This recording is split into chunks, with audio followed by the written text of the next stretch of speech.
Right now on this Summer of Smoke special, our next weather investigation into the historic Canadian wildfires raging to our north. We are bringing you inside the fight to show you what's being done to slow the burns, then the science behind the smoke, how meteorologists are learning to predict smoke clouds and determine when you need to prepare for air quality alerts. Plus, how can you stay safe? What you need to know to protect yourself and those you love. That's all coming up now on the Summer of Smoke special. Hello and welcome to this special program from WCCO News, streaming on CBS News Minnesota. I'm Jonah Kaplan. We have all been feeling the effects of the devastating wildfires burning right now in Canada this summer. We know you have many questions about what that means for you and your health and the future of our air quality. To bring you those answers, WCCO photojournalist Mike Durenberger and we took a drive and went straight to the source. We were some of the first American journalists to actually travel to Canada, speak with those closest to the fires, and to the people working to put them out. Over the next half hour, we're going to share with you those stories and offer you the critical context and perspective on what has become a true North American, if not global, crisis. These are just some of the images that have become the new normal this summer in Minnesota, Wisconsin, really across a lot of the United States. Air quality alert days, we can see and feel the haze, the smoke as we step outside, the wildfires burning at least 30 million acres so far. And the worst part, it may still get worse before it gets better. It's an enormous challenge for our northern neighbors. Canada working to find its best strategy, and we visited a site where it's all being monitored, and we found out how Canada is getting the help it needs.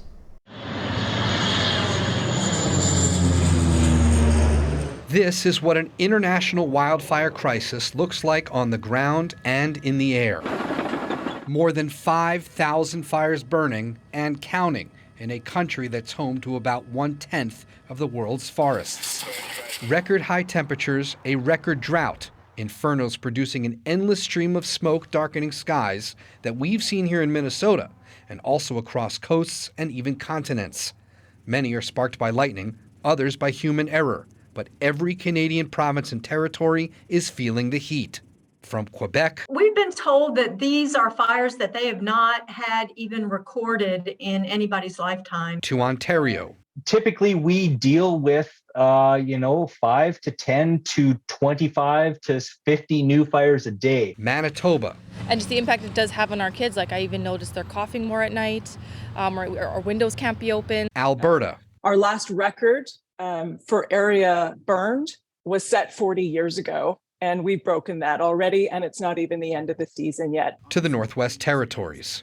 This is Mother Nature running its course, driven by things like climate change. Just consider what it would be like if wildfires raged in all 50 U.S. states at the same time. Nearly 29 million acres burned. That's like the entire state of Iowa on fire. All of it's being monitored right here at what's called CIFC, the Canadian Interagency Forest Fire Center. We're the first American news crew this year to visit this critical nerve center, centrally located in Winnipeg. Dave Bokove is CIFC's Director of Operations. We look at our population base, and most of our population and cities are within 90 miles of the Canada-U.S. border. So a lot of the northern parts of most of our provinces are forested. Is the nation overwhelmed right now by these fires? I think not overwhelmed, but I think we're certainly challenged, and that's something that we're pretty resilient, and we're continuing to reach out to other countries and provide additional resources from all over the world. International resources on the front lines and in a growing number of makeshift offices at CIFC. The United States so far sending more than 2,000 firefighters since May, its largest delegation ever. Dozens are from Minnesota, crossing the border to pitch in. And here's just a snapshot of what they face. The team sharing these photos and videos of an out-of-control fire in Manitoba that is nearly twice the size of the city of Minneapolis. Our locals working overtime abroad, not only to protect Canadians, but also to contain the smoke causing harm to their families back home. you can't really think about finishing the task. Right. But that doesn't mean you avoid it. You take one step at a time. The priorities are always human life and safety, and then we work into generally into infrastructure protection. And so those are the kinds of focuses is starting off at that human life and community protection. Which means newly sparked fires, like this one in the Little Saskatchewan region of Manitoba, it gets a mark on the map and a local monitor. People who live nearby, like Josh and Janessa Woodhouse, are then on standby for a potential evacuation order. I think about, my family, first thing I think about, and the people around here. Thankfully, no evacuation was needed today, a relief for a number of reasons, including a birthday party for little Joanna. We're still here, we're staying. We got everybody around. A sense of togetherness that travels stronger and faster than any smoke cloud, and it spreads throughout an entire nation. How do you not get overwhelmed by it, and how do you not get depressed by it all? This is your nation on fire. But this is what we do. So our challenge is to support our fire management agencies and provide them with as many resources as we can possibly find. We find it a challenge, but we find it rewarding when we're able to do that. The fires have already triggered a record number of air quality alerts, and there is likely more to come. There are meteorologists working right now in Canada to find new ways to predict the next alert. I met with them to learn more about what they're doing to help keep us out of harm's way. It's been bad in Minneapolis. It's been bad in Chicago. It's been bad in New York. It's been worse, though, for our neighbors in Canada. There are only so many days of summer in downtown Winnipeg, too many this year looking like this. There will be 4 days in a row where air quality is poor. Then we might get a break, and then it comes again. Tamara Kraszewski and Wolf Schnitker are visiting from Ontario. They're avid bikers and swimmers, and they say their outdoor exercise routines now include a check of the weather and the air quality index. How has it changed? I do try and do it in the morning. I'm reluctant to do it later on in the day because it just seems to be worse then. But I can't help but think about it every so often, like, what's it doing, right? What's the long-term effect? That's what this smoke is doing. Yep. What the smoke is doing, where it's going, how long it will be there, that's the new focus for this team of meteorologists at Winnipeg's National Storm Prediction Center, one of 7 such offices across Canada. We're the first American news crew to see their smoke forecasting in action. Dave Carlson is the senior meteorologist. It's the same in that what you're doing is you're tracking the air currents as they move across the country. But the one difference is that we have to figure out, is that smoke, which is quite often above the surface, is that going to come down to the surface? If it stays above the surface, that's when you get kind of the haze and maybe it feels a little cooler. The danger is when it comes down. Yeah, that's really bad for breathing. I mean, you can smell it, you can almost taste it sometimes. More than 5,000 fires are burning in Canada, a country that's home to almost 10% of the world's forests. I guess it's not where there's smoke, there's fire. It's where there's fire, there's going to be smoke. Yeah, and you are right about how much ground it covers, because the smoke that we're seeing above our heads today, that's from like northern Alberta or maybe even BC, and down in New York City they were getting smoke from Ontario and Quebec fires. Sometimes the smoke from the fires in Canada makes it across the Atlantic Ocean and goes into Europe. It's quite amazing how far this stuff can travel. Let's look at that again. Most of the smoke clouds hovering over the Twin Cities come from Canada's Pacific Northwest, the provinces of Alberta, British Columbia, and the Northwest Territories. The distance from the city of Yellowknife to the city of Minneapolis, more than 2,000 miles. That's about the same distance as Minneapolis to Mexico City. What moves quicker? Does the smoke move quicker or a storm system? Or are they related? They're kind of related. It's changed the way thunderstorms are forming or are not forming, because one of the ingredients you need for thunderstorms is heat at the surface. If you have that haze or that smoke blocking the sun from coming in, then you're not going to get as many thunderstorms. It's kind of affected our ability to forecast that as well. In Minnesota, there's no question it's been a much quieter year when it comes to severe weather, with smoke and an abnormal jet stream as key factors. a next weather analysis of thunderstorm and tornado warnings across the state, counting just over 400 alerts since this time last year. In each of the previous 4 years, there's been more than 1,000. The rainfall impact speaks for itself. Just look at this week's drought monitor for the state of Minnesota. Colors reserved for autumn leaves, not the joy of summer. It's turned this vicious cycle because we need the rain, but the more smoke there is, it disrupts the atmosphere and breaks up the rain. Yeah, and so what we need is we just need a change in the weather pattern to move out that smoke so that we can get the thunderstorms, get the rain, and then that'll also wash out any other smoke that's in the atmosphere. Have we reached a point of no return in the sense that you as a meteorologist, you're looking at storms and now you're going to be looking at smoke almost all the time? Yeah, it seems to me that we're going to be looking at both storms and smoke all the time. It's just kind of a fact of life for us now. A fact now and well into the future. As the climate changes, we'll have to adapt too. So what is all this smoke doing to our health? Up next, we break down the new research confirming the heavy toll these fires are having on our well-being.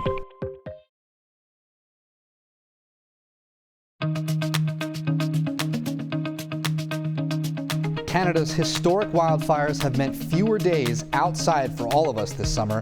That's because the poor air quality, it's not just uncomfortable, it's threatening to our health. I talked with experts to find out how. This is the 49th parallel, the border between the United States and Canada. It's an arbitrary line. We're about 400 miles from Minneapolis, and all those numbers, they mean nothing. Not to the smoke, which knows no borders and billows over, polluting our air and making for a historic, if not uncomfortable, summer. They don't start as massive infernos. WCCO cameras on the front lines with conservation officers right after they got word of this fresh hotspot in the Little Saskatchewan region of Manitoba. This fire contained to the reeds, and there aren't any visible flames. But look at all that smoke.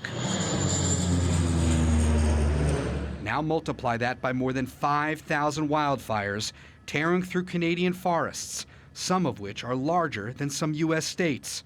That's why we're hurting from this summer of smoke. And just the impact it does have on our kids. Like I even noticed they're coughing more at night, or windows can't be open. Minnesotans can easily identify with families like the Allens in Winnipeg, valuing their limited summer days outside.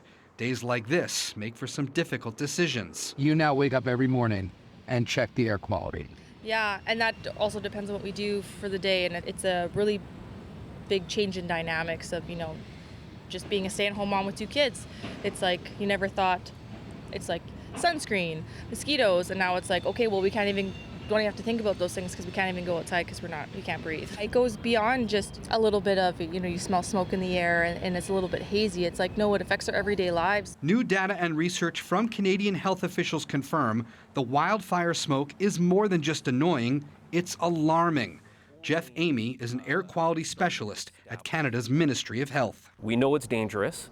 We are starting to draw all kinds of health associations between fine particulate matter and health outcomes such as, the ones you would think about, cardiovascular issues. But there's an association that we're seeing with diabetes. There's an association that we're seeing with low birth weight. There are some mental health associations that epidemiologists are starting to make correlations with the presence of wildfire smoke. This is what you're studying right now? It's what scientists are studying right now, yes. In the U.S., air quality is measured by what's called the AQI, the Air Quality Index. It's a number between 0 and 500. The higher the number, the more smoke particles or other pollutants like ozone in the air. AQI is broken into 6 categories, reflecting the different levels of health concerns. When AQI exceeds 100, the air pollution is considered unhealthy for sensitive groups. If the AQI reaches 200, the air pollution threatens everyone. In 2022, the Minnesota Pollution Control Agency, or MPCA, counted 259 days in green. That's nearly 9 months of the year, and just one day, the AQI exceeded 100. This summer, in just 6 months, we've already recorded 30 days in orange and 10 days in red. On June 14th, The AQI in Minneapolis peaked at a record high of 243. That's the worst ever recorded by the MPCA since it started tracking the daily AQI in 1980. According to the EPA, the City of Lakes that day had the worst air pollution across the entire United States. We just spent 3 years wearing masks because of COVID and a pandemic. Are we going to have to start wearing masks because of smoke from wildfires? I personally don't think so. It is one of the protective measures that is at a person's disposal. I think the best thing to do is be aware of the air itself. I'm going to choose right now to get outside and go for my run. I'm going to play a round of golf in the evening rather than the afternoon because the smoke and the heat are probably going to be better in the evening. You always want to have your kids play outside. It's just a matter of saying when. And for a lot of it, especially as we move forward, it's going to be monitoring how much of a risk air quality is, knowing that it may not be perfect and still saying it's worth having the kids go outside and play. Parents having to plan ahead, not a new idea, but certainly one with added urgency for moms like Alexandra Allen. It's just one more thing we have to worry about that affect our kids for long term. It's not just, oh, this summer or this day or this week we have some smoke. It's could be forever. A North American crisis requires a North American response. Canada has helped the U.S. before with wildfires out west. Today, America answering the call as well. Next, we introduce you to the Minnesotans crossing the border, heading to the front lines, knowing their mission and responsibility. It's a personal one. Canada cannot do this alone. No country can. More than 5,000 wildfires raging in 3 months, a combined 30 million acres burned. That's more than half the size of Minnesota. WCCO News spending several days in Canada getting access to the hub of firefighting operations in Winnipeg. It's persistent northwest flow of the smoke. And a storm prediction center forecasting smoke clouds. It was a great experience working alongside them. These Minnesotans just came back from spending 2 weeks on the front lines. Darren Bundy, Lori Barrow, and Steve Savinsky are foresters with the Minnesota Department of Natural Resources. We started anywhere between 6:30 and 7 in the morning, and I don't think I went to bed in the tent until 23:30 most nights, so long days, 16-hour days. I've never seen anything with that much momentum. And knowing that I was working alongside my colleagues in a newer-ish place definitely got my adrenaline up, definitely made us keep our head on a swivel and look out for one another. The main reason why we're there is, that area they're under distress.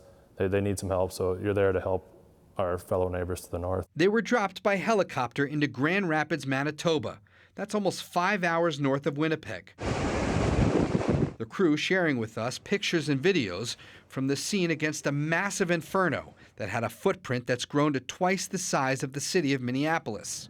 After more than a month, firefighters just this week making huge progress. The wildfire no longer out of control. Another crew in Ontario giving us a pilot's view from inside one of 4 Minnesota AT-802 water bomber aircraft. They each skim and drop about 800 gallons of water per pass. So they use the aircraft to help slow the rate of spread and try to keep the fire as small as possible. This one was making some big runs every day whenever the weather was warm and dry. And the boots on the ground are actually what put the fire out. I'm not a helicopter crew member or a helicopter manager, so that was, pretty new for me. What about the heights? It didn't bother me. We feel, I think I do personally, feel a sense of responsibility and ownership to do my smallest part, even if that's just putting out a little bit of the line. A third DNR crew is now in the rotation on its way to Manitoba this week. This is all part of what's called the Great Lakes Compact. It's a prior agreement between Great Lakes states like Minnesota, Wisconsin, Michigan, and Ontario and Manitoba on the other side. Across the country, though, Americans from all 50 states are heading to Canada because it's not just states that are lending hands, it's the federal government as well. Inside CIFC, the Canadian Interagency Forest Fire Center, David Lee is the American liaison to Canada, the official representative for more than 2,100 U.S. firefighters, the largest American delegation ever. I think a lot of it's manpower.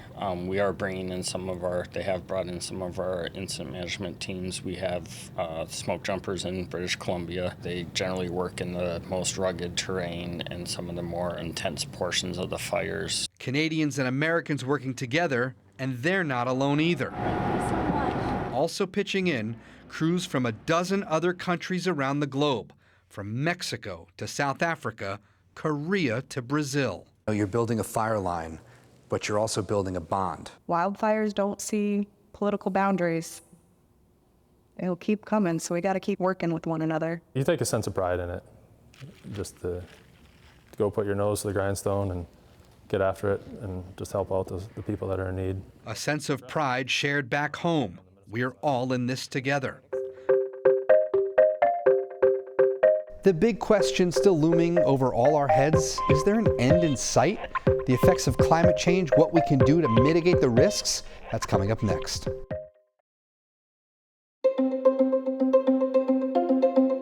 Will this be the new normal? That's the key question as we wrap up our next weather investigation into the summer of smoke. A record number of wildfires in Canada, a record number of air quality alerts in Minnesota, and there's still a lot of summer left. This may be the last report in our special series, but by no means is this story over. There's a lot of summer left. In just 1 week since we returned from Canada for this special series, there have been 325 new fires, 2.2 million more acres that have been burned, which means in just 7 days, a fire that has already consumed an area combined that is about the size of the state of Iowa, it's now grown to about the size of the state of Wisconsin. The irony is that wildfires might be the only natural disaster that leads to a positive outcome. Many forests are fire dependent for their restoration and rejuvenation. But mess with the delicate balance of Mother Nature, there are dangerous consequences. The province of Alberta, home to the Canadian Rockies, this year saw several 90-degree days in April. This year in April, what we were looking at was day after day of the kind of temperatures we would see during an August heat wave. What happens is all of that snow melts, and it's before the grass has turned green, the leaves have turned green. That's peak time for wildfires. That's a high danger period. Add in high winds and a few lightning strikes, a province that's 60% forest is now one of Canada's greatest challenges in a season where every province and territory is feeling the heat. 38,000 Albertans had to leave their homes because they were threatened by wildfire this year. We are still fighting this fight, and we will adapt and we'll learn lessons from this season, and we'll, on a practical level, we'll take those lessons into account. Canada, of course, isn't the only nation grappling with a changing climate. The summer of smoke in Minnesota and much of the U.S., not to mention the hottest July on record around the globe, according to the World Meteorological Organization. It all underscores how this might only be the start of what's to come. Heidi Roop is a climate scientist at the University of Minnesota. Nothing is normal about what we're living through right now. Our forests are at risk. Our lakes are at risk. Our health and well-being is at risk. We've seen very clearly, and I think it's a wake-up call with all the wildfire smoke coming from Canada, that climate change needs no passport. I asked these questions to the hub of operations in Winnipeg. I said, with the amount of wildfires, you can't think about finishing the task. You can't think about putting all this out. But that doesn't mean you avoid it. You start one step at a time. That's probably the same for us in climate change. It's individual action, helps to catalyze community level action, which can help turn the tides on that system scale change that we need. So I firmly believe that it's all of the above. Roop says those actions might be the ones a lot of us already know and might even loathe, like a costly transition to electric cars or electric home heat pumps. But there are other avenues that are simple and effective, like trying on clothes at the store again and cutting back on Amazon packages. If you want to go for change in government, start local, not in D.C. Remember hearing folks complain about the potholes. More freeze and thaws in the winter is terrible for our roads. It's terrible for potholes. But that's an inroad with someone in your community who is also your legislator or your county commissioner or on the park board, because they are grappling with that same pothole. These are the fingerprints of climate change, but there are fingerprints of action all over the state. Throw a rock and you'll hit someone doing something great for our state and good for the climate too. In Canada, the world is already showing how it can work together to respond to a crisis. Here's hoping we'll all work together to prevent the next one. Our coverage of these wildfires and how they affect us, it doesn't stop. We will continue to follow these threats to our air quality and bring you everything you need to know on WCCO TV and streaming on CBS News Minnesota. And for more answers to your most asked questions about this topic, head to our website, wcco.com/smoke. We thank you so much for streaming this special from WCCO News. I'm Jonah Kaplan. May we all soon enjoy some good news.